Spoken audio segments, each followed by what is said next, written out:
All right, welcome everyone. We're going to get started. So it's really great to see such a wonderful turnout. We're excited to be hosting this tonight, which I'm sure I'll say a couple of times. My name is Jess Karen Dillon. I am, in my daytime job, an associate professor of global studies and anthropology at the New School, but perhaps the more exciting part of what I do is that I'm also a worker cooperative member here. So it's my pleasure to welcome you to Making Worlds Bookstore and Social Center. A few logistics: please keep your masks on this evening for the duration of the event unless you're speaking. The bathroom is right behind us if you need it for any reason. And if you want to browse our book collection, you'll have some time to do that after the event. So welcome. So for those of you who are new to Making Worlds, and for those of you watching on live stream, welcome also. Making Worlds is a non-profit cooperative bookstore and social center that promotes collective knowledge, skills, and visions of liberation for our communities, for and from our communities, by distributing literature and other resources, as well as fostering vibrant cultural programming and political education. We aim to strengthen grassroots organizing for people to care and support each other and make worlds of liberation possible. And so we're really excited to be able to bring, different people's experiences and histories and lived realities and interests and knowledge into conversation with one another, and to use those to build a future of community organizing and movement building that centers Indigenous, Black, and Brown people and others resisting oppression worldwide. I also want to take this opportunity quickly before I get into the specifics of this event tonight to mention that we have another really awesome event tomorrow on microfascism. It's a book launch that we're hosting at, what time is it tomorrow? It starts at, I think it starts at 6, yeah. Anyway, you'll find it on our website and on social media, and we'd be really excited to see you out tomorrow for that event as well. So one of the most important aspects of the work we're attempting to undertake, and hopefully you get that sense when you walk into this space and look around you at the books and the posters on the walls, is to promote and foster a deep commitment to internationalism that is anti-colonial, anti-capitalist, and informed by anti-racist and Indigenous feminism, and a deep commitment to global solidarity. So with that, of course, we're excited to be hosting this event this evening. We're immensely honored to be able to open up a space to have this conversation. The Indian farmers' protests are being hailed as the biggest ever people's protest in the history of the country. Many of us watched from afar with a lot of excitement and filled with inspiration and a renewed sense of possibility about what everyday people are capable of doing in the face of immense challenge over so much time. So we're thrilled to be able to have a chance to learn more about all of this evening. I want to just take a second also to thank Partha Chakrabarty and Nico Millman for helping to make this event happen tonight, and for bringing such great ideas and conversations and enthusiasm into the space. You're definitely been great comrades, so we're excited to be able to continue to build with you and everyone else that we get a chance to meet tonight.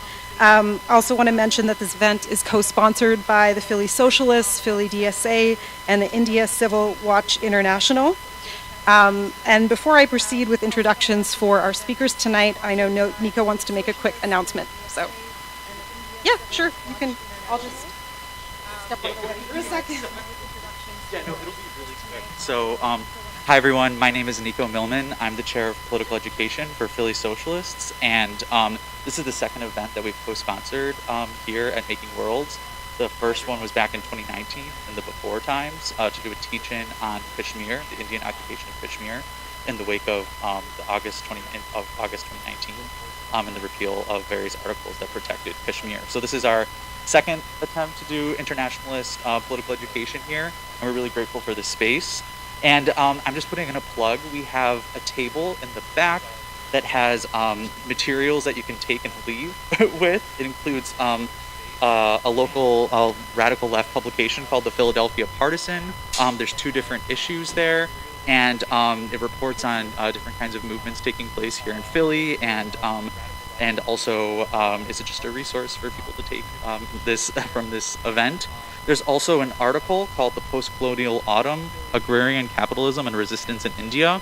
There's printouts there that people can take. It is by our comrade Ditya Bal.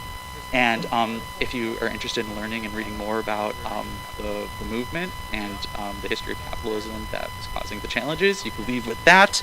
And I'm also putting in a plug for tomorrow. You could go to this protest before coming to the community, to the book launch tomorrow at 6 p.m. But there is a protest in Block Party against displacement. It's called the Save the University City Townhomes at 40th and Market. There's gentrification that's being led by Penn that's displacing black working class residents in the area, and this is a protest rally, but also Block Party in support of the residents there. And there's also really neat stickers that you could take, thanks to Laura, our graphic designer, who made them. And so my comrade Jake is going to be passing around a sign-in sheet for folks who are interested in learning more about Philly Socialists. So feel free to sign. That'll be passing around during the event, but you could also sign it later at the end as you're leaving if you want to stay in touch with us. So yeah, just wanted to put in a plug for that, and thank you very much. Okay, so with that, I'm going to introduce our comrades who are leading us in this discussion this evening. And my sense is that the format for tonight's event is going to be a conversation between the two of you, kind of Q&A and discussion, and then time for a Q&A with the audience as well at the end. So I'm going to start off with an introduction of Navkiran Natt, who really, I think, sits at the center of how this entire event came together and has been doing incredible work educating people all across the United States about the farmers' protests in India. And before I do a formal introduction, I just want to say you already feel like a sister in the struggle. So I'm super excited to have the honor to be able to introduce you tonight, and really inspired by the work that you've been doing. And yeah, just really excited to have you in the space with us. So Navkiran is a student youth activist and film media researcher who works between Punjab and Delhi, India. She is trained as a dentist and later completed her master's in film studies. She works on transnational Punjabi migration and its reflections in Punjabi popular culture and media. Her primary areas of interest are media and politics, visual culture of new media, transnational migration, popular culture, caste, and gender. She did a podcast series on the Green Revolution's health implications in Punjab. And she is currently co-editor of Trolley Times, a newsletter that started from India's ongoing farmers' movement. And she's also a totally badass organizer, which somehow isn't in your bio, but I feel like I had to say. So thank you so much for being here and for making the time and space to join all of us this evening. We are also really excited and honored to have Sunwal Yusuf with us. Sunwal is going to help just sort of lead the discussion and hopefully allow us to have some insight and learn some important lessons about the farmers' protests and organizing in India. So Sunwal is a member of the Philly DSA and has been involved with socialist struggles in Pakistan and here in the United States. He is a member of the International Committee of the DSA and believes we need to learn from struggles for liberation across the world. And so with that, I'm going to turn it over to the two of you for your discussion, and just let us know if you need anything. So please join me in welcoming our speakers tonight.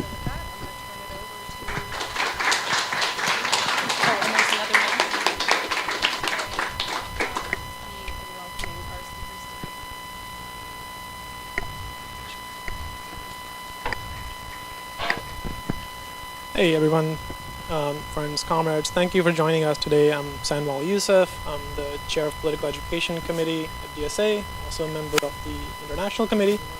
Farmers movement it's hard for me to put it into words. I come from a family of Punjabi farmers and teachers, so it is definitely something that is very close to me. I come from the other side of Punjab, not from the Indian Punjab. But we share thousands of years of history, which I don't think can be erased by 50 years of separation.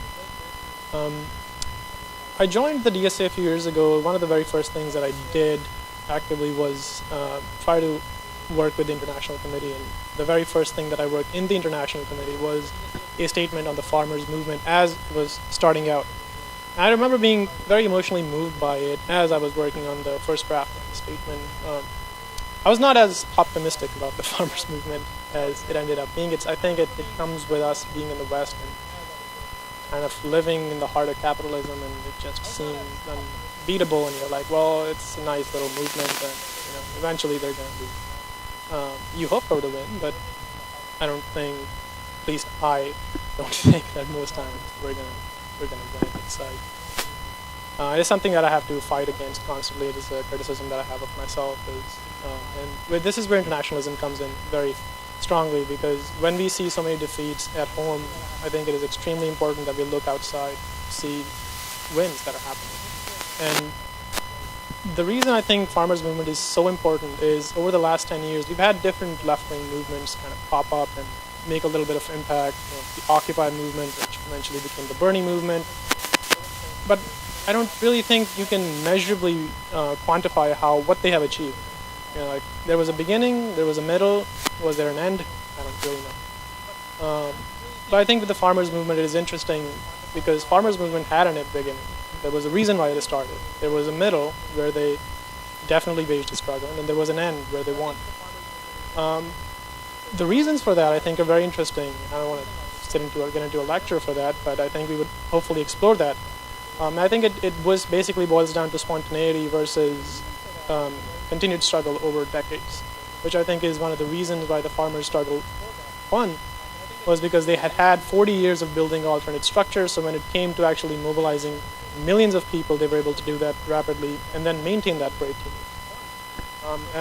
I have followed the farmers' movement, but I'm very much a student of the farmers' movement, and I hope that in this discussion we will kind of get into more details of it, and I would be able to learn alongside all of you.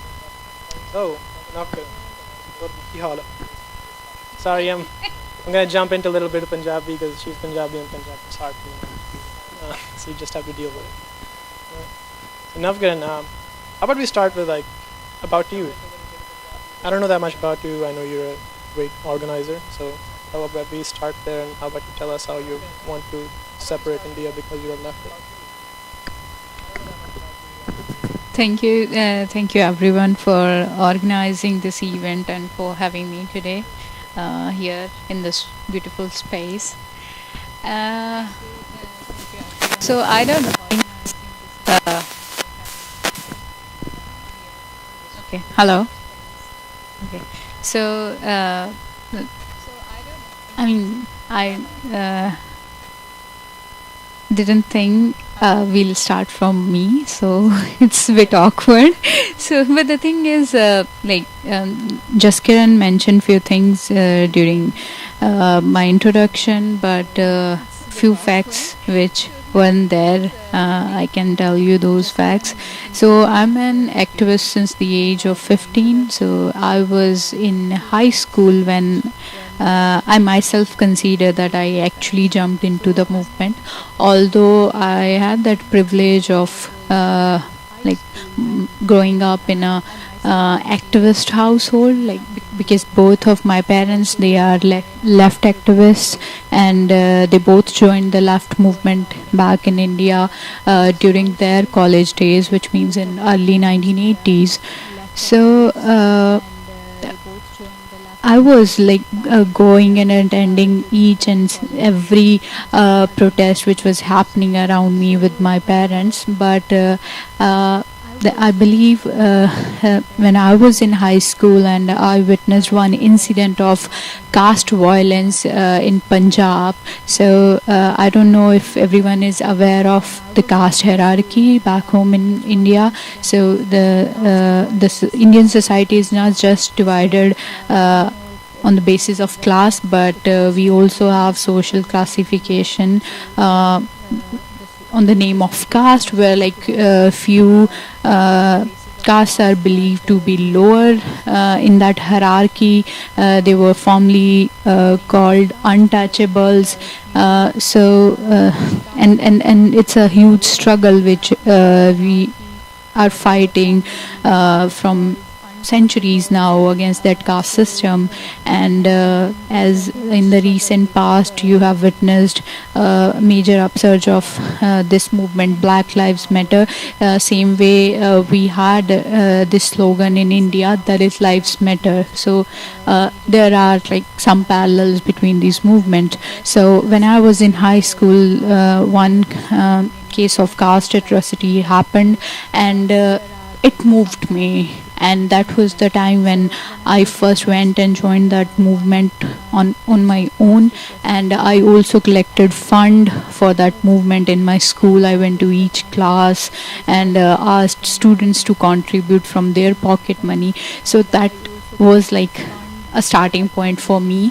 And since then I'm part of many student movements, youth movements, say against seat cut and fee hike back home in India, and youth movement against unemployment, against the drug issues in Punjab.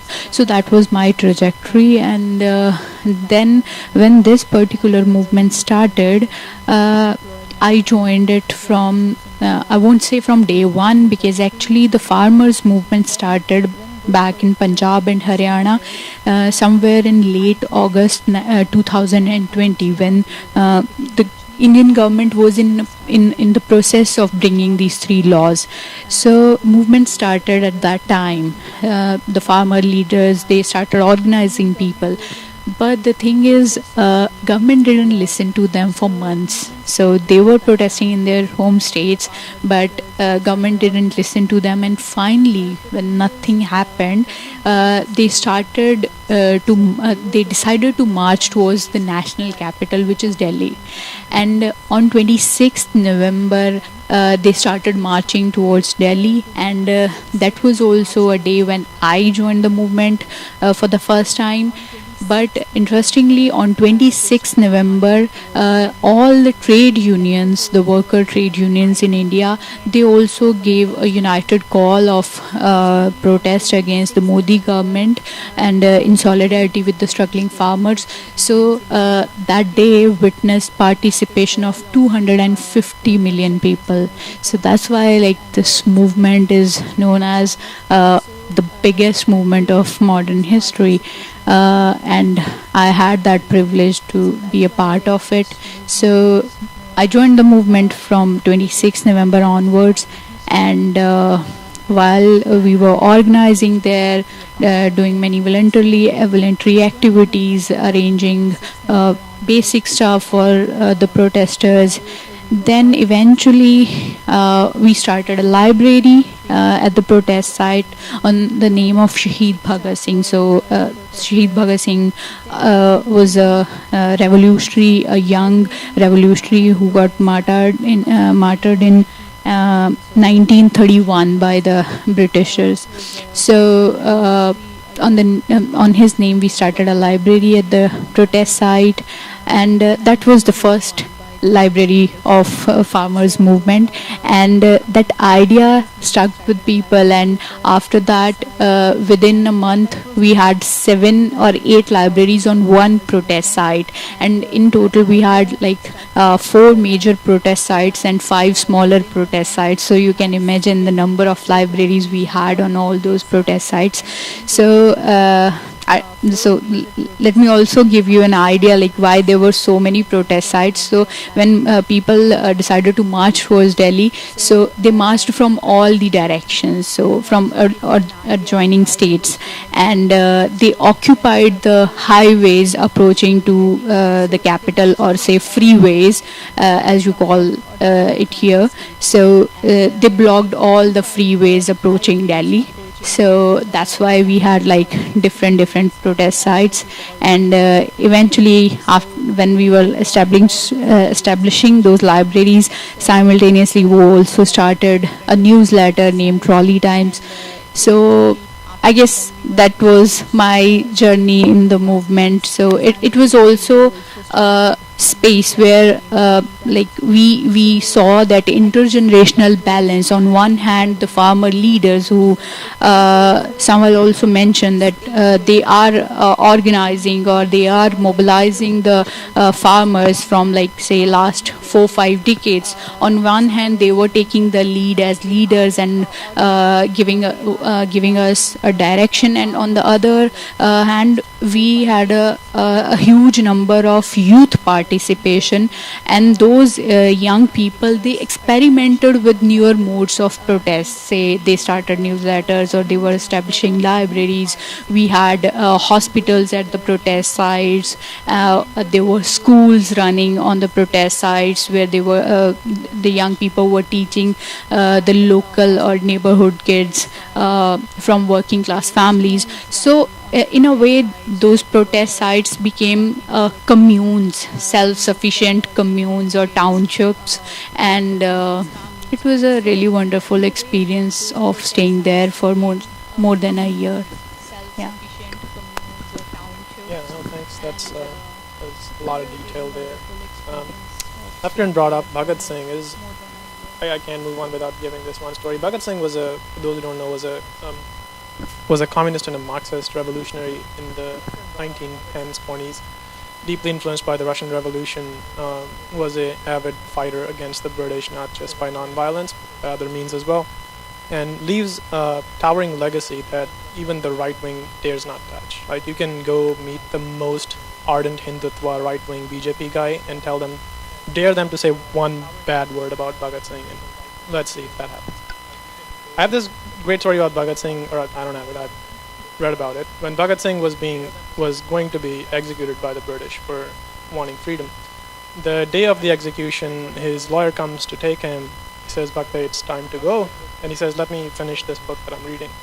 And he was reading Lenin's State and Revolution, and he says, "There are two revolutionaries in conversations with each other, so let me just finish this book." Which is a story that I've always liked. It has nothing to do with the farmers' protest. But moving back to the farmers' protest, how many of you guys, just show of hand, knew why the farmers were protesting? Okay, good amount of people, right? Yeah, that's fine. Yeah, we live in the West. We don't get everything. You have to really go out of your way to kind of understand it. So the main reason they were protesting were 3 laws, right? And you mentioned them a little bit. Now, kind of these laws were I don't think these were new laws, right? Some people had tried to bring it up before, but this time the BJP, the right wing, really went after them. Like, do you just like a short summary of why these laws were important to number one, the BJP? Why was it so important for them to actually pass them? Number 2, why did farmers and workers revolt so decidedly so against them? Sure, I guess it's really important to first talk about the laws, what those laws were, and why farmers were protesting against those laws. So let me just read out the names, and you will also get an idea. So in September 2020, Indian government passed 3 farm laws. The Essential Commodities Act 2020, which lifts the restrictions on hoarding essential commodities like cereals, pulses, potatoes, onions, edible oilseeds and oils. Second was the Farmers Produce Trade and Commerce Protection and Facilitation Act 2020, which lifts the restrictions on trading farmers' produce beyond the physical premises of Agriculture Produce Market Committee, which is a public setup for or public system for produce procurement. In addition, it also prohibited state governments from levying any market fee, cess or levy outside APMC areas. Third was the Farmers' Agreement of Price Assurance and Farm Services Act 2020, which introduced a framework for contract farming between farmers and corporations. However, it didn't provide any mechanism for fixing the produce prices. So now I just want to tell why farmers were protesting against these laws, because many farmers and agrarian experts believed that these laws would impact the farming sector adversely, putting farmers at the mercy of companies, corporate houses, and at the same time freeing the government from responsibility towards agriculture. The laws amounted to company raj in farming that drastically affected farmers. Also, these laws were passed hurriedly during COVID-19 without a physical vote in parliament and without any consultation with farmers organization, which means the process of passing these three laws was in itself undemocratic and unconstitutional. And as a result, the government took advantage of COVID-19 to subvert democracy and tried to impose anti-farmer laws by dismantling the existing framework of minimum support price and the public procurement setup. So, in a way, it was going to allow the companies to hoard essential commodities and thus to monopolize and control markets. And farmers weren't just resisting these three laws, they were also demanding minimum support price. Like we do have minimum wages for the workers. Similarly, they were asking for minimum support price in agriculture at 1.5 times the input cost. So these were the major demands of the farmers for which they were struggling. And also, especially these laws weren't just anti-farmers, but the first law which I mentioned, the Essential Commodity Amendment Act. So in India we have a list of essential commodities which nobody can hoard, especially in a situation of emergency, say COVID or like during any natural disaster. So under the law nobody can hoard those essential items. If somebody can do that, he'll be punished. But what this government did, they removed these essential items which I mentioned earlier from that list, which means anybody can hoard those items. And who will hoard those items? Only the big corporates, which will be able to buy those things in an emergency situation. So in that way, the Indian government became very shameless, very merciless, because they were doing all this during the first wave of COVID-19 in India, when more people died because of hunger instead of COVID-19.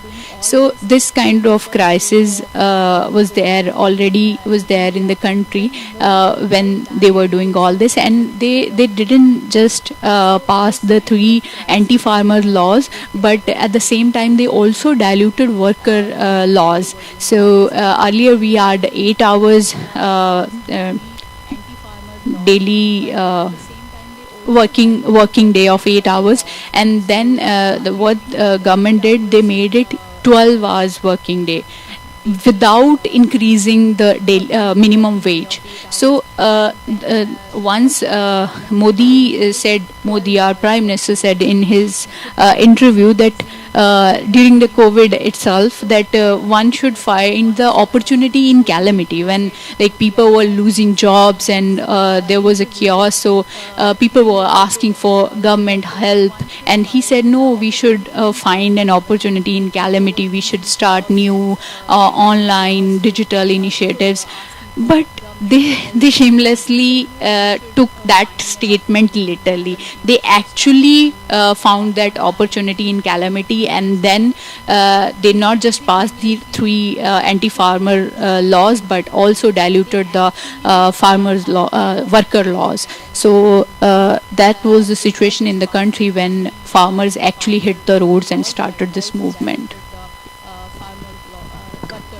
Yeah, no, thanks for that answer. Now, you mentioned that there was the farmers' unions, and then there were the actual trade unions, right? So it wasn't that one day farmers were not protesting and the next day they were protesting. There was a structure to this protest. There were actually official calls made out to the membership of the unions.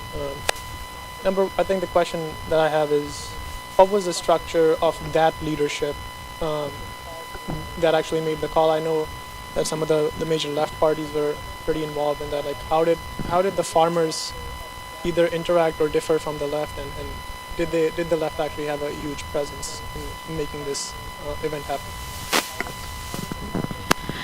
So I guess here it's really important to talk about the history of agrarian crisis in the region in general, and also the history of unionization. So the farmers were actually protesting for with the demand of agrarian reforms for a while now. So let me go back in the history a bit.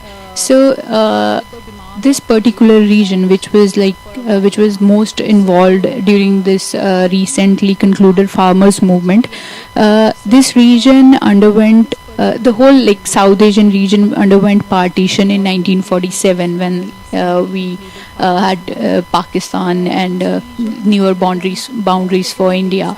So once India was recovering from that partition, so there was a severe food food shortage.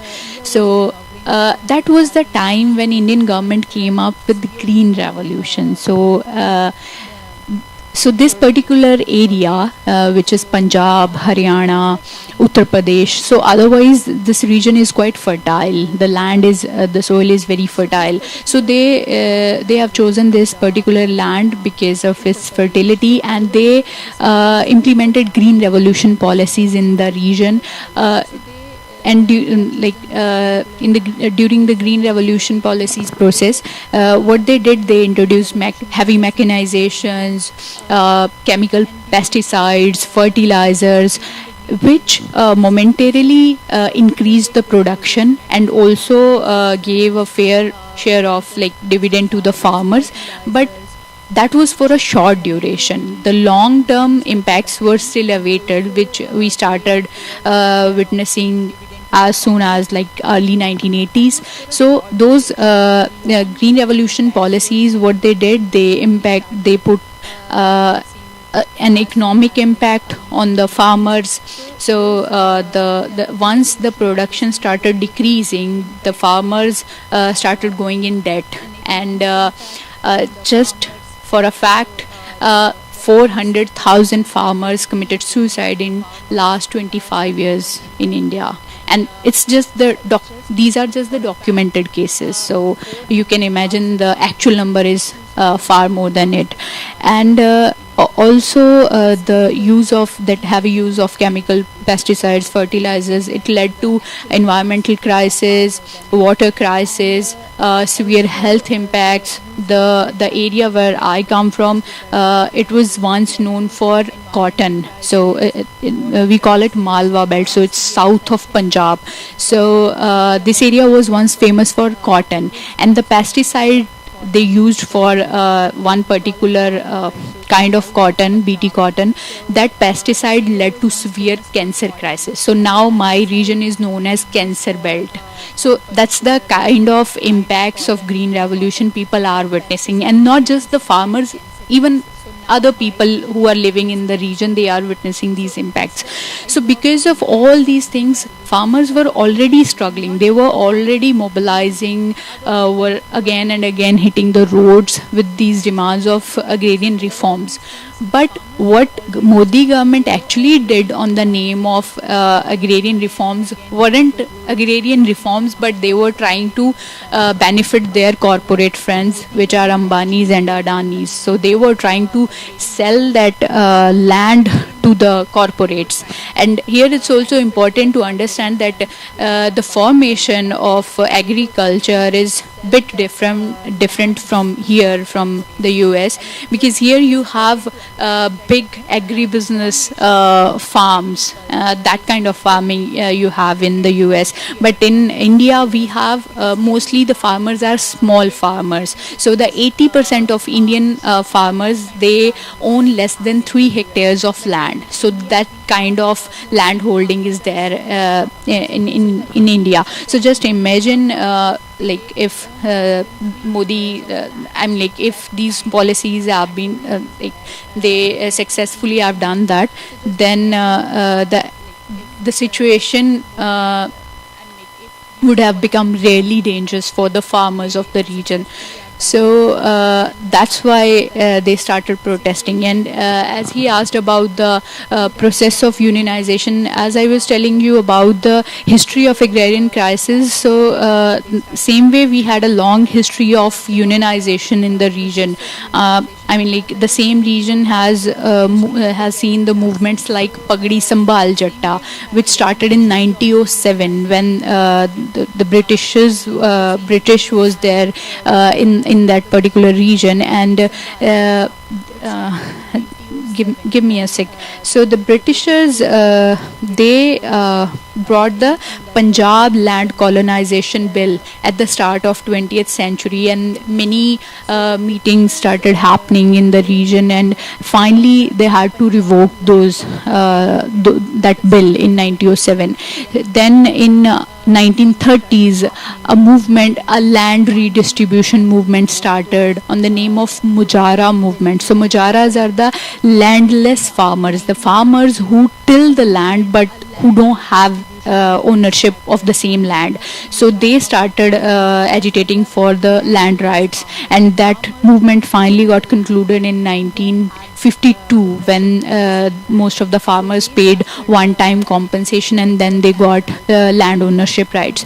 So the same region has a strong history of unionization, and even when this green revolution policies were introduced, again we saw a rebirth of many unions. And in 1988, another Delhi siege happened on the name of Boat Club protest. So at that time, farmers from Western UP, they went with their tractors, and they put a protest, or they put up their tents in the lawn of Boat Club in Delhi, in national capital. So these kind of protests were already happening in the region. So taking inspiration from that history, even during the recent past, the farmers were continuously struggling. We had seen protests in 2017 when farmers from Rajasthan, they started protesting. Then in 2018,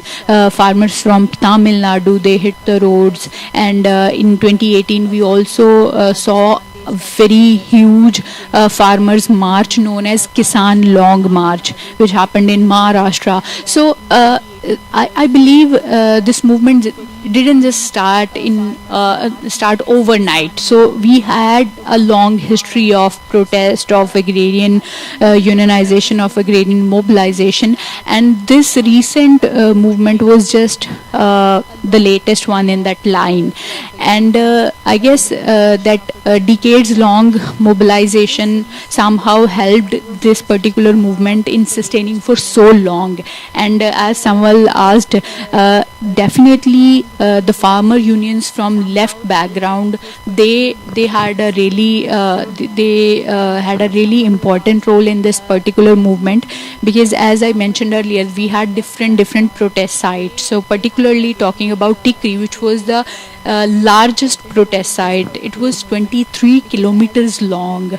So on that protest site, so people from the south Punjab were sitting at that protest site, and that particular region of South Punjab is like a stronghold of left and left's farmer unions. So that's why we can see how this unionized force helped in sustaining this movement for so long.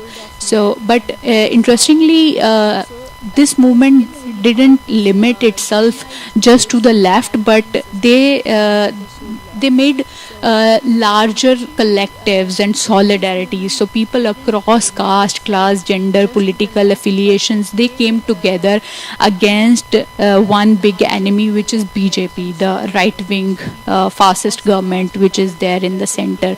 So in that way, also this movement became important, because starting from 2014, when the BJP government first won in India, we are continuing continuously witnessing communal disharmony in the country. They are continuously attacking religious minorities. The BJP is continuously attacking Dalits, women. So in a way, and students, youth, and in a way, it was also a collective anger of so many years which we witnessed during the farmers' movement.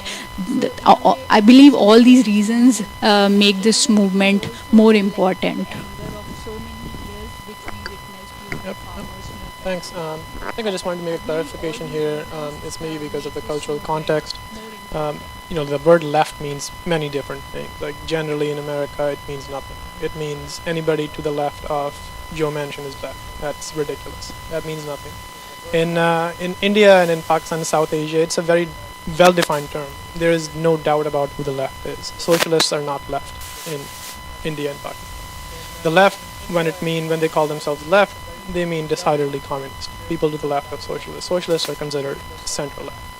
So when I was asking about the left to Navkiran, I was asking specifically because there are three main parties in India that are communist parties that are actually mass parties that have at least 1 million fodder members.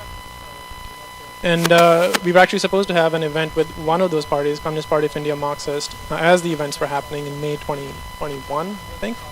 Ron can correct me sitting there.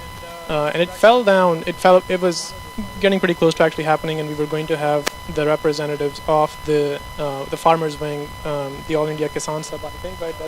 That's the Marxist, the CPIM farmers' wing. But as we were getting ready to have the actual event, COVID broke out in India, and some of the comrades who were going to join us for that event actually had their comrades who were in hospital, and obviously had to put a hold on this. But I just wanted to make that clarification that when I say left, I don't want some weird left liberals to come here and be like, oh, we were there. I'm like, no, you weren't there. Stop lying. When I'm talking about the left, I'm talking about the communist left. And these were people, and I only say that because the farmers' movement produced a lot of beautiful images, moving images. One of the most moving images that I have seen was a youth activist of, I think, the Democratic Youth Federation of India, which is, once again, the youth wing of the CPIM. He was standing up in front of the fascist police that was hosing him down with high-pressure water cannons. And he's just standing there, and he's just like protecting the farmers, the old farmers behind him. So it's that's what I just wanted to make that clarification. I don't want some left liberals to come here and claim anything on this. They don't have anything. Sorry, I will always take chance to dunk on liberals. So moving on. I guess I disagree with you on this point, because in this particular movement, on one hand, I can say that left became a backbone of the movement, but on the other hand, this movement made broader solidarities where people, even from centrist background, they also came at the protest site and stood in solidarity, because there was also a pressure from the masses. Even all these political parties, they were also under huge pressure from the masses, which is their cadre base in some or the other way. So that's why that's also a beauty of this movement. That's also a reason why this movement became so important, because this movement told us how to make broader solidarities across party lines. So that's the thing. So as I said earlier, it became a major force against that right-wing fascist attack which we are witnessing right now from BJP. Yeah. Right. Why to talk about the one thing? Well, the secular nature of Indian society.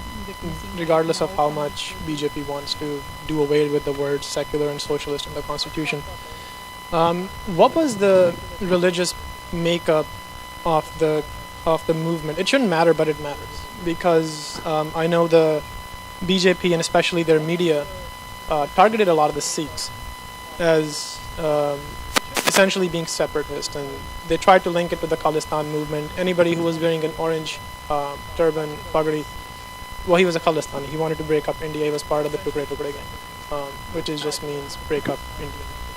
I guess they're losers. But what was the religious sort of makeup? Was religion a relevant thing? Was it? And was it used? And how effectively was it used to be as a weapon against the movement. I guess you're right. In today's context, religion became a really important thing in India because we are constantly facing that communal attacks in the country. But the thing, like same way, like during the NTCA NRC movement, which was another major movement, happened just before the lockdown. It was going on when this lockdown happened, and on the name of COVID, Indian government snubbed that movement. But and during that movement, because those laws, the CANRC, those laws were basically anti-immigrant laws, anti-minority laws. So that's why like Muslims were at the forefront of the movement, and it was very easy for Indian government to demonize Muslims as anti-nationals or as terrorists, because media operated in that way from like decades, and because that whole portrayal of Muslim as a terrorist, not just in Indian films or media, but even like globally, that's what happens. So that's why it somehow becomes easier for them to demonize a Muslim activist or like protesters as terrorists or anti-nationals. And that's also a reason why like Umar Khalid, a student activist from Jawaharlal Nehru University, is still in jail. Like he did nothing, but he was just like addressing a gathering during the NTCA movement, and Indian state put him in jail, and he's in jail from last 2 years, more than 2 years. And the charges they put upon him like UAPA, which is non-bailable. So we can't do anything in that way. Although we are like the people, they are constantly, continuously protesting for his release, and not just him. Many other intellectuals in that Bhima Koregaon case, they are still in jail. So that kind of situation is there in the country, and even during this the farmers movement started, because as I told earlier, why this region was so important, because the green revolution policies were introduced there. So that's why like that whole agrarian crisis, the people of this region faced those hardships earlier as compared to other states. And also in India, the farming was a state issue. So earlier the farming was a state issue. Only this time central government took the charge in center's hand. So that's also a reason why farmers said this again and again, that these laws or the passing of these laws is also impacting India's federal structure. It's also weakening India's federal structure. So because the agriculture was a state issue, that's why these few states, UP, Haryana and Punjab, they were getting minimum support price, where other states weren't getting. That's why when these laws came, these farmers first realized that they're gonna impact more as compared to other farmers, and they started protesting. And BJP did the same thing, which like the way they operate, they did the same thing. They said, oh, see, these are the Sikhs, so they are not resisting the 3 farm laws, but they are struggling with the demand of separate state, because the same state has a history of separatist movement or the Khalistani movement in the past. So they said, see, we were telling you these are the anti-national people, so they don't have any like pro-farmer demands, but they want to divide this country. So they again try to spread that hatred against the farmers. But the good thing is, in Indian society, we still have a very pro-farmer sentiment, because the common people, they consider a farmer as an annadata. Annadata means the food giver. So they consider farmer a food giver. So that's why they still have that sentiment towards the farmers.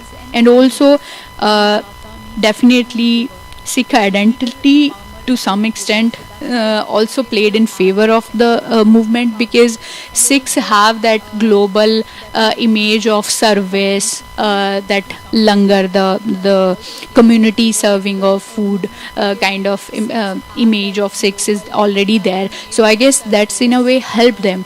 But when the movement reached on the borders of Delhi, then it was like crystal clear that it wasn't just Punjab's farmers who were resisting, but farmers from Uttarakhand, from western Uttar Pradesh or Haryana, Rajasthan, Madhya Pradesh, they also joined the movement, and majority of them are not Sikhs. They are either Hindu, Western UP farmers are also, many of them are Muslims. So in a way, that religious harmony was there on the protest sites, which like also countered BJP's hate agenda of communalism. So yeah. Yeah, thank you. You mentioned media. I just wanted to lay the groundwork here for people who don't understand, maybe aren't familiar with the Indian media. Imagine Tucker Carlson.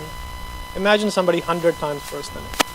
Imagine that person having the biggest platform in the country, which is watched by hundreds of millions of people, and that person is openly saying that Muslims are not Indians. They need to be kicked out. That the Rohingya Muslims, we should kick them out, but we should kick them out nicely. These are his words. It's an asshole. I'm not going to tell his name.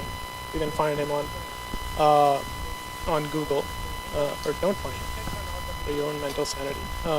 And then imagine a network of people like him. This is the biggest network in India. Every media personality more or less is in line with the BJP in the sense that nobody is going to outwardly question them, and the people who do question them, they're usually just relegated to minor roles in the media. Nobody takes them seriously. Everybody calls them anti-nationals. Now, wanted to get that from there to your work, and especially the work of the Trolley Times, because media was openly against the farmers' movement. In fact, when the farmers' movement were repealed, there were some anchors who were visibly crying on TV. Like, it's insane. Yeah, like they were saying, oh my God, Modi lost. Like, why did he do that? Like, it's stupid.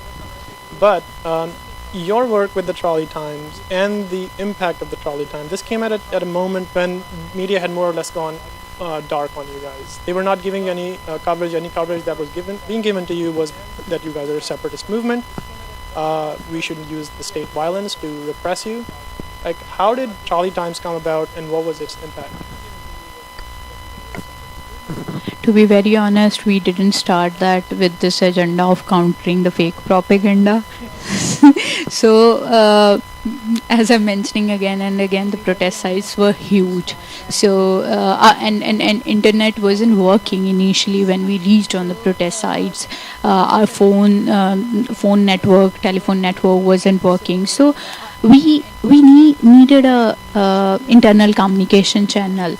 And because, as I mentioned, like in 23 kilometers long protest site, it was so difficult to make a connection between the main stage, and the protesters who are like, just imagine sitting at the end, or like the protesters who were sitting on one protest side, they weren't aware what's happening on the other protest side. So we thought we can start a newsletter which can operate as a internal communication channel. And so it was just a simple idea which we thought we will see if it can work or not. And we were like 6-7 young people, enthusiastic individuals who wanted to do something, and we decided, okay, we'll do this. And we were like so hopeless that we printed just 1,000 copies of first edition. And when the first edition came on to 18th December 2020, we were going to each and every tractor and trolley and distributing the newsletter by ourselves. And by the evening of 18th December and 2020, we realized it became such a huge thing like even many like major media houses, like pro people media houses, we have only one right now, which is NDTV. So they also covered our story. See how when the national media is like avoiding the farmers or spreading fake propaganda against the farmers started its own newsletter, and then we were like, oops. So, and then came the like a bigger load of responsibility on our shoulders. Then we realized, okay, bro, now we have to take it very seriously. And uh, and yeah, that was the time when we actually like put more thoughts into it, how we can use it to educate people, how we can use the newsletter to contextualize the movement like in a broader political setup of the country, or how we can because like we also, so the newsletter was in print, so it was a bilingual print newsletter in Punjabi and Hindi. Simultaneously we were also operating our social media handles, which became popular overnight. So in a way we were countering the hatred spread by these pro state or pro corporate media houses through the social media. We were countering that hate propaganda through social media, and we used the print publication to educate people more, because we were publishing it every week. Initially it was weekly, then it became bi-weekly. So there's no point countering a fake news like after 2 weeks. So we were using social media for that purposes, and in the print we were printing stories of like past struggles of farmers, or what farmers sitting in Latin America they are fighting for, or say just about the farmer struggle of Americans. Because I'm like, just to tell you that similar policies which we resisted in just last year, similar policies were introduced in the US in late 1970s, and a similar tractor march happened in Washington DC in 1978, where American farmers, they went in the national capital, they marched towards the national capital and resisted these laws, and then government promised them that okay, they will take care of it and they'll take back the laws, and they requested the farmers to go back, which they did. But the government didn't make their promises. So that's why like now you don't have any small farmers, you have that agribusiness setup.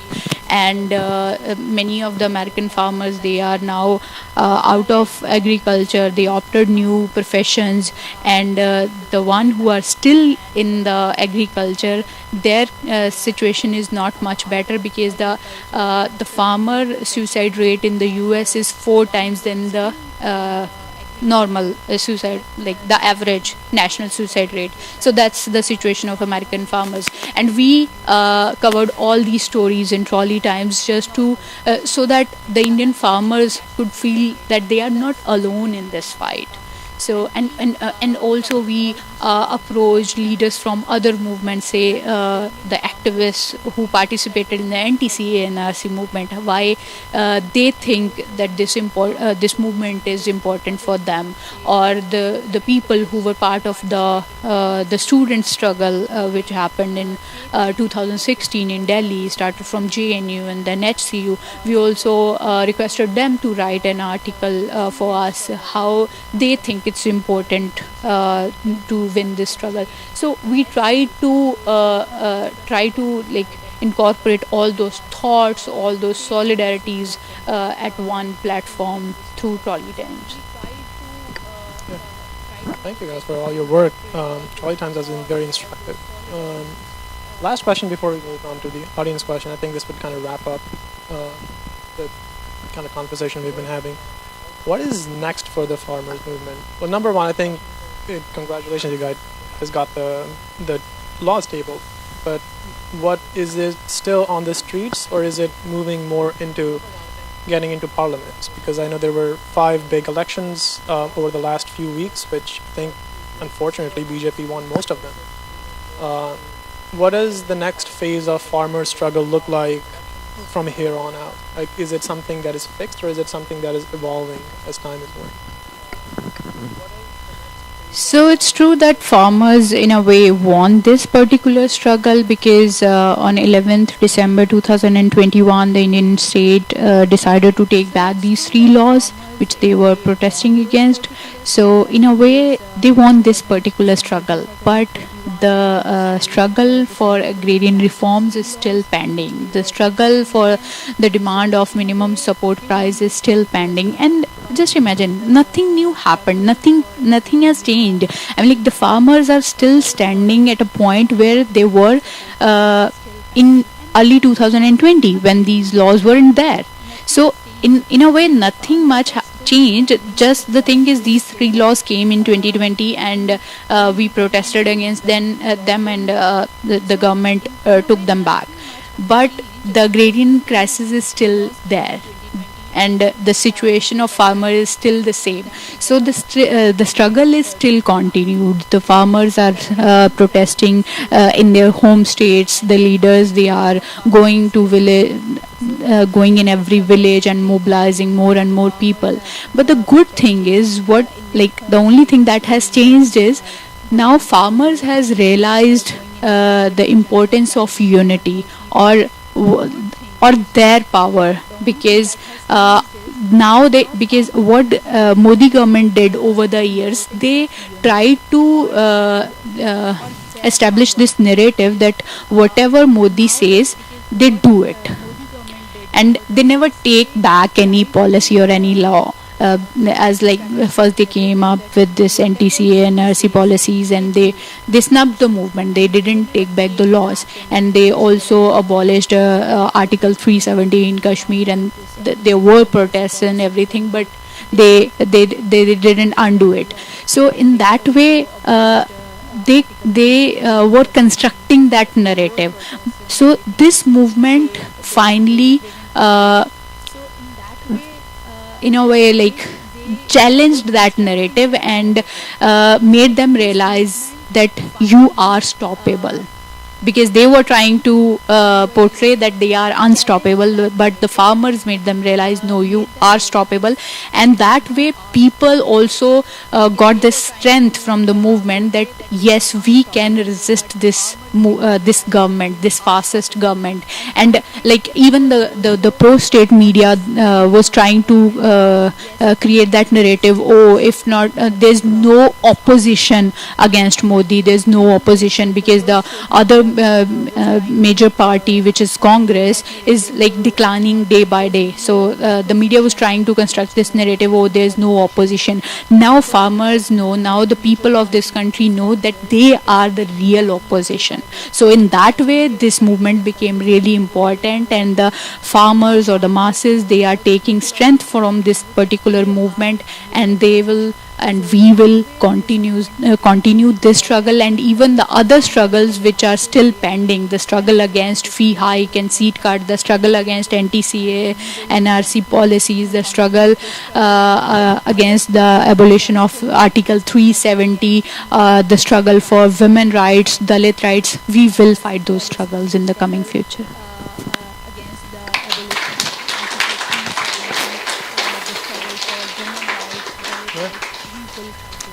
Thanks.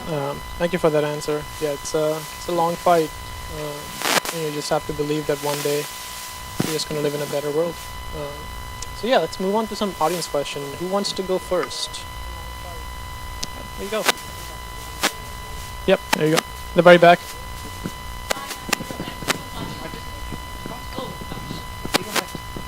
Oh, yeah. Hi, Navkiran. Thank you so much. My name is Avni. I'm from India. I'm a PhD student at the University of Pennsylvania. It was great to hear you talk. I was wondering if you could say a little bit about just the role of gender and caste in the movement itself. You ended by saying something about Dalit rights and women's rights, but I was just curious about whether those questions about women's rights and Dalit rights did come up in the movement, and whether women's groups and Dalit groups were involved, and how that played out, or how those tensions also might have played out in the movement. Thanks for asking that question. I was really hoping to hear that. So, I mean, the movement during the initial days also came in like in popular eyes because of the because of images of women at the protest sites. And as I mentioned in the start, that I was part of many movements in the past, and that included a farmers movement. This was the first time I witnessed so many women in farmers in India. More than 50% agrarian workers are women, but they never got that recognition. So this was the first time women asserted. I mean, like women are asserting themselves, acknowledged their labor, and recognized them as farmers, and like I still taking care of the stage, who were part of the local stage committees. There were young women, but still, like at the end of this movement, after struggling for 16 months, we still don't have any single women face in Sanyukt Kisan Morcha, which is collect work conflicts between on the basis of gender, on the basis of caste, because similarly, like women, 3%, 3 to 5%, so not like much as compared to other parts of the country, but still they never got that like owner, and although they are the actual tillers of the land. So that conflict was there. And on the other hand, farmers, farm workers also came in solidarity with the movement, but they so in that way this leadership failed in giving that recognition to to women and Dalits. So another reason which I believe for that is because the Sanyukt committee is because a collective front of farmer organizations. So that's why we just have farmer leaders. When they made that broader collective of farmers and workers trade union, when like we had 26 November 2020 strike, at that time there were also worker leaders, but not in the Sanyukt Kisan Morcha. But interesting thing which happened was, I remember one day they were celebrating, so on all the protest sites we were celebrating Ravidas Jayanti. So Ravidas is a like god. Like Dalit, they worship Guru Ravidas. So it was Ravidas Jayanti, his birth anniversary. So all the protest sites decided to celebrate that, and for that day, the control of the stage was with the Dalits, with the Dalit leaders. And one Dalit leader raised that point that, okay, we are talking about Kisan, we are talking about this unity. But just imagine what is the situation back home in Punjab, because we still have separate cremation grounds on the basis of caste. We still have separate gurdwaras or the religious temples. We will take care of, we'll take this struggle forward, and after like winning this movement, we'll definitely start another social movement against these caste, carry forward that struggle. But I believe the future will tell the actual situation. So yeah, thank you. Carry forward that struggle. Yeah, that was a great question. Can we get a round of applause for that? Anybody wants to go next? That was a great question. Can we get a round of applause? I think for a lot of us, at least Indians who were here, because of COVID, we couldn't travel back. A lot of us couldn't be there in person. So, and it was such a historic thing that we were just witnessing from a distance. I think a lot of the other people in the room as well who were aware of it. There's a bit of a longing to have been there. So I just wanted to ask, what was it like being over there on the ground those 2 years? This is a very different reality that you're in now, and I think that was a very different reality. I just wanted to get some details of your day-to-day life. This is a very different reality that you're in now. Thanks for the question, but it's really difficult to answer this question because we spent like more than 365 days there. So it would be really difficult to tell about our day-to-day experiences. But the truth is, yeah, he rightly pointed this out. It was totally different from here. I mean, like, so the moment I reached here in the US, I was feeling very awkward because the whole setup of that privacy, everyone is so much concerned about his or her own privacy, and people have like everything in like, I don't know. I'm like, everything is so systematic and all, but back in Delhi, living at the protest site for 1 month, we never had any kind of privacy. We were doing everything on the road. So we were sitting on a highway or a freeway for one long year, and like, we were bathing in open. We were cooking at the road. We were like having dinner, lunch at the road. We were studying there. We were sleeping there, and in a way, like, we don't have any. So everything was so collective. The experience of eating, experience of cooking, experience of reading, everything was so collective. So like, it made me really difficult to adjust in this environment when I reached here. And also, I mean, it made us realize how we increase our requirements, like according to our comfort, although like we need very less resources for the survival, which like this protest site, or staying at the protest site, made us realize. So both my parents, they were also there on the protest site for one long year, and my mother, she stayed there for like, among us, she stayed there for the longest period, because she joined the movement from very first day when it started back home in Punjab. So she's an organizer and a farm leader, and she's working with the masses from early 1990s. And when we went back home, once the movement got finished, she said, why we constructed such a big house? And there we were living in just one room, and like, everyone was so happy, and like, we were comfortable and everything. Like, why we constructed this huge house? So I believe to many people this movement made that realize. And and also, like, there were experiences because of like, when we used to sleep, there was also there was always a noise, continuous noise of trucks and traffic. And many times during the sleep, I used to wake up thinking I'm sleeping on a war front. So that was the kind of situation there. And also, people witnessed extreme conditions, in extreme climate conditions, because once they reached there, it was like, it was cold, extreme cold. They were sleeping in open in like -5 temperature, and then suddenly there were floods because it was raining, and there were floods. So people were like cooking in water and everything, and then the extreme heat, scorching heat of like 50 degrees Celsius. I don't know like how much it will become in Fahrenheit, but I don't know, like 50 degrees Celsius, you can convert it, I don't know. So that kind of situation was there.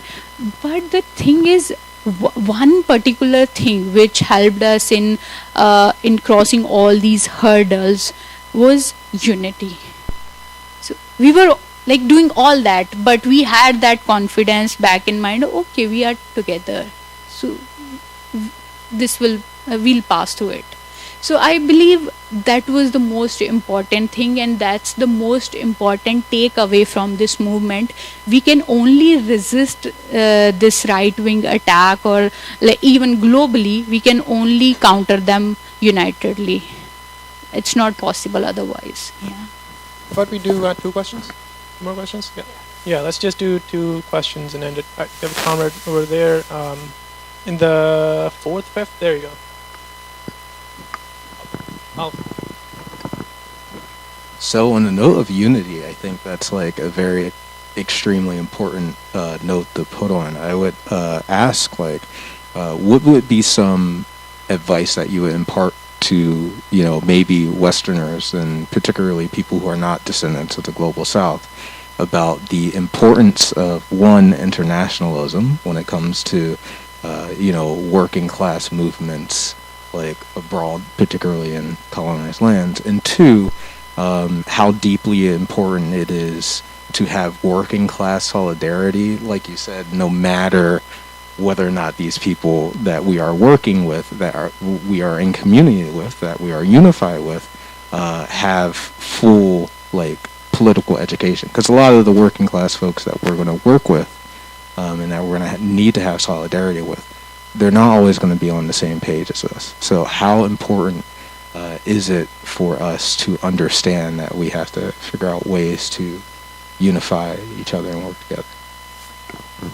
Yeah, totally agree on this point that we need political education. I mean, like for us, for majority of us, this movement was also an open university or a school to learn politics.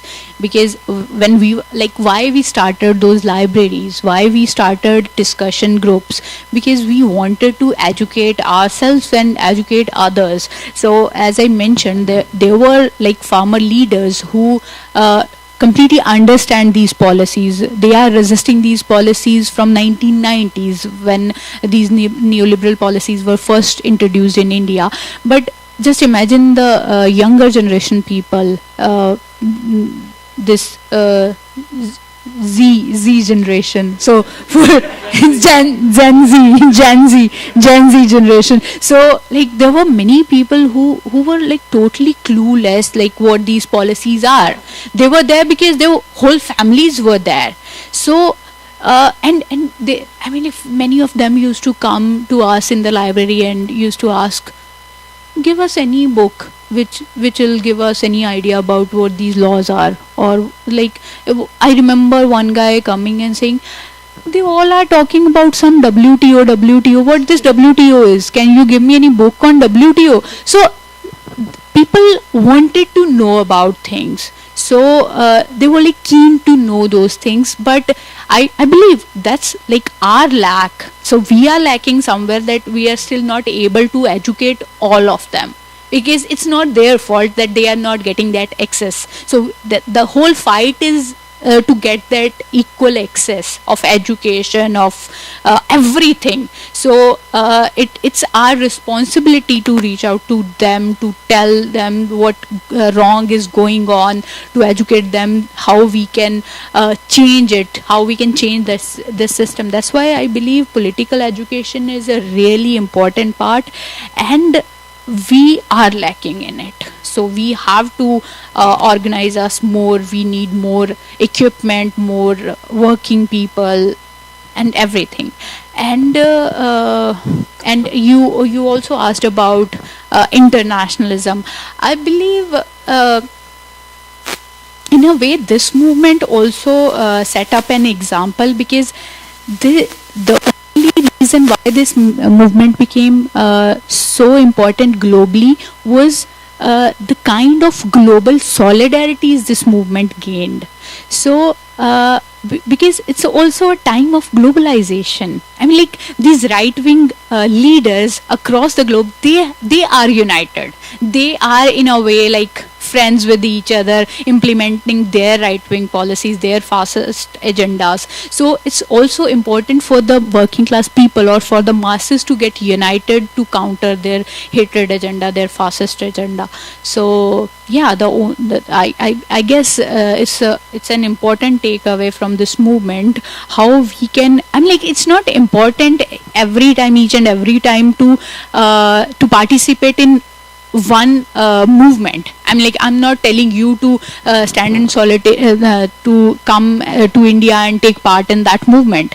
But what we can do, we can take inspiration from such movements which are happening across the globe, and we can maybe implement similar models in our neighborhood, or we can do newer kind of experimentation in our neighborhood. It's just about like having that confidence that we are not alone. So we are all together in all the struggles, say it a fight against racism, a fight against casteism in India, for like to create a gender just society, casteless society. So we have to be together in all these struggles. Yeah, I think political education is definitely the challenge of every socialist movement. And Che Guevara said that the first duty of a revolutionary is to be educated. I think we should extend that to the first duty of revolutionaries to be educated and educate other people. Let's close out with the last question. We have a comrade right here. You want to ask the question?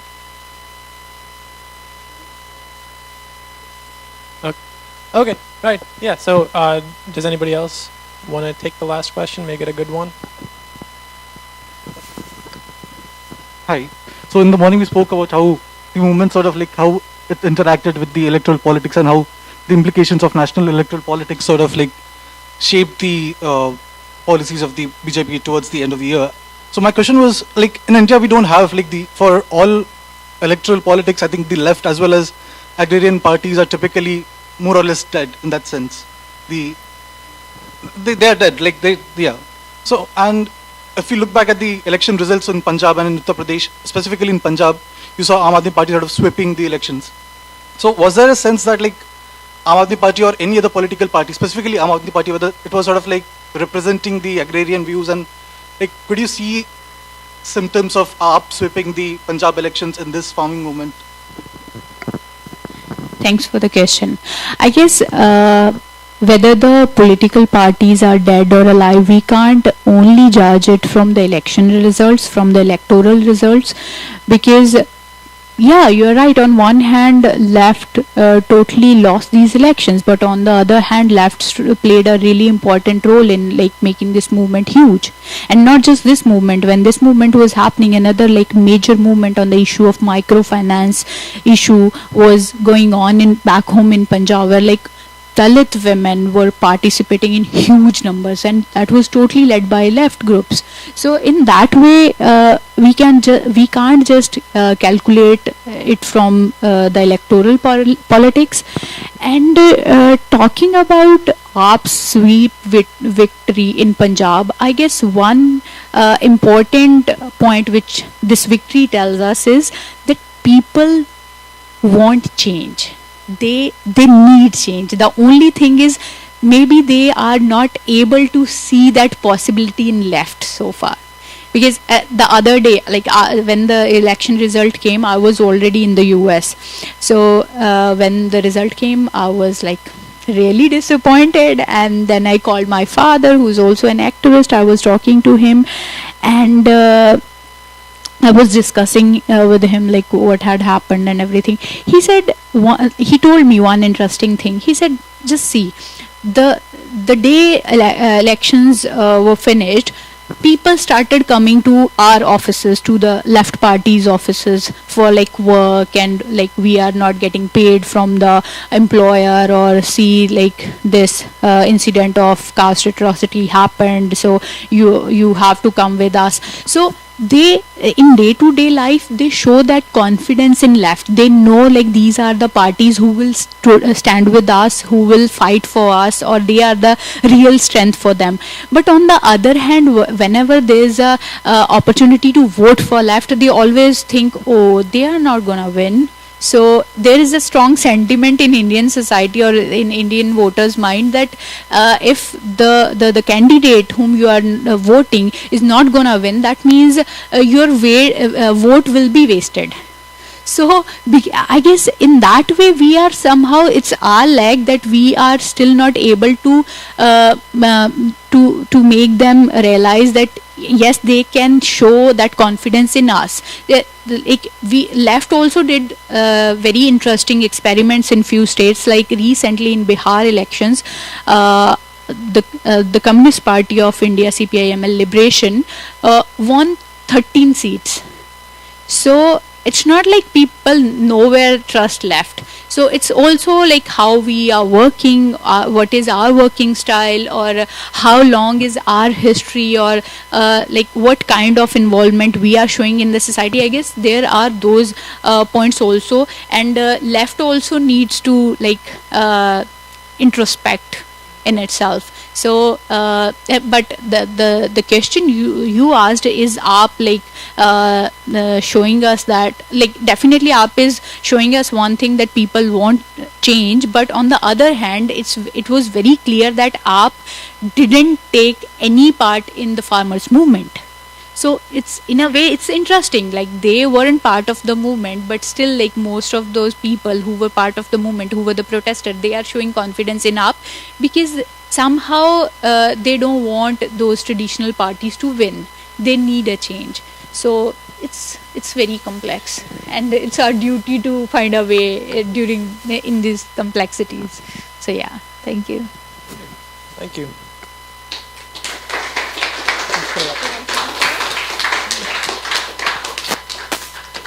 All right, I just wanted to wrap it up and say that thank you specifically to the Making Worlds bookstore. This is a great place. It's actually my first time being here. Love it. I'm going to be here every weekend. I'm going to be annoying you guys. Like, do you have that anarchist book? Can you get me that? But yeah, it's a huge thanks to the Philly Socialists. It's great finally getting to work with these comrades. It's been an honor. Specifically, thank you to Navkiran for giving us this time. This has been extremely educational. The farmers movement has been extremely instructive to the entire left across the world. And you know, we can't materially support you, like we can't go to India and start fighting for you, but we are still internationalists, and we look to you, and we follow you as our leaders in this specific struggle. And you know, all that I can say is, as comrades here in the U.S., across the world, I can offer you our lal salam, our red salute. We stand with you in this struggle, and we hope to join you in the sun one day. Thank you so much. That was really beautiful. So let's give these two a huge hand for like such an inspiring conversation. Thank you, everyone, and lal salam. And I hope to see you tomorrow at the Microfascism book launch, which starts at 6 o'clock. Begging and bleeding, what have I done? Hurts me to lose you.